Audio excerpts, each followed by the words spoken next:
Permanently higher car prices are here to stay. There are a myriad of reasons why this is the case, but the car buying experience will be forever changed. Stay tuned to find out why this is happening now and how you can best benefit next time you are in the market for a car.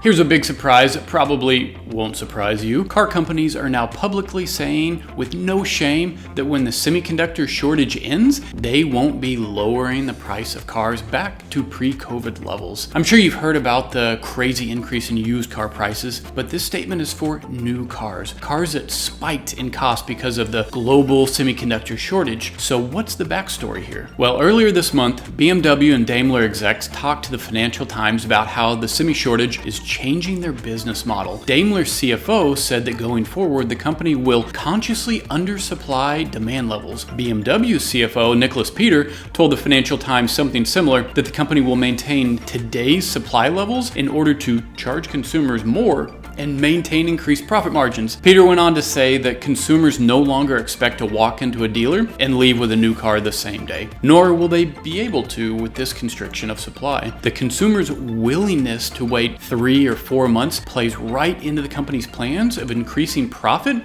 through better supply chain management. Look, this is supply demand 101. Once a company gets us, the consumer, to willingly and eagerly pay more for a product, they don't want to lower those prices. It's the COVID toilet paper rush all over again. What I am slightly surprised about is that these execs aren't shying away from spelling this out word for word on the record. You would think it's bad press or bad PR or something. If I were buying a new BMW and then read this, I would go into the dealer ready to haggle and complain, make them tell me to my face that I'm only paying more to increase company profits, not because of some semiconductor shortage. Go back to a key word there, margins. Yes, margins are up across the board for automakers, nearly double 2018 levels, and the average new car price is up 8% this year, according to Kelley Blue Book. So what we have in front of us is a prime example of price signaling and artificial scarcity. These two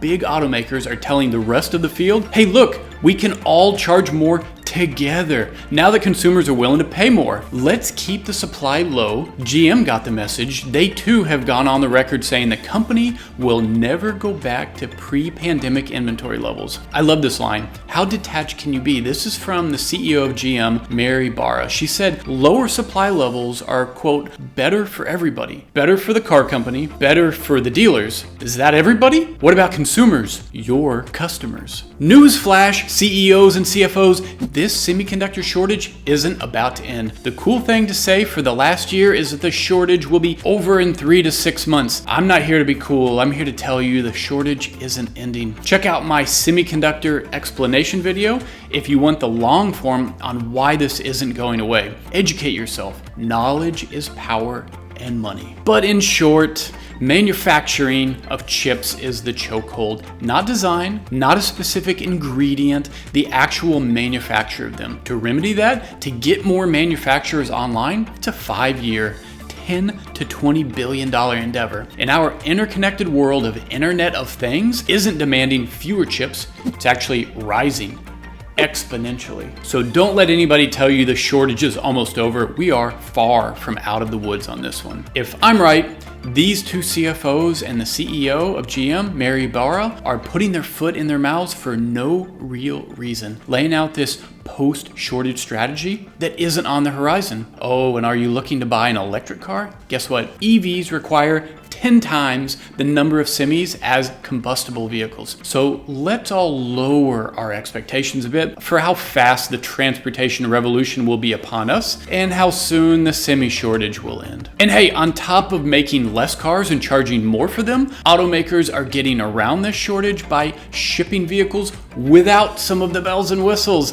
that semis would typically power. No special backup cameras and oversized digital screens, cars with analog speedometers instead of digital ones, and without fuel-saving measures. So look, BMW and Daimler are really just price signaling here. They're telling other automakers to go ahead and artificially inflate their prices. Go ahead and create a forced scarcity. Profit margins have practically doubled for these car companies since the shortage began. Their logic is, if the demand remains high, why bother dropping new car prices? The continuing logic, if new car prices remain high, then so should used car prices. Consumers should realize this is a real-world example of inflation that doesn't go away, that isn't transitory. Consumers need to understand that their higher wages are being negated by rising prices. Higher car prices are here to stay, no matter what happens with the semiconductor shortage. So take care out there if you're in the market for a new car. It looks to be a pricier endeavor. Thanks for watching, and I'll see you on the next one.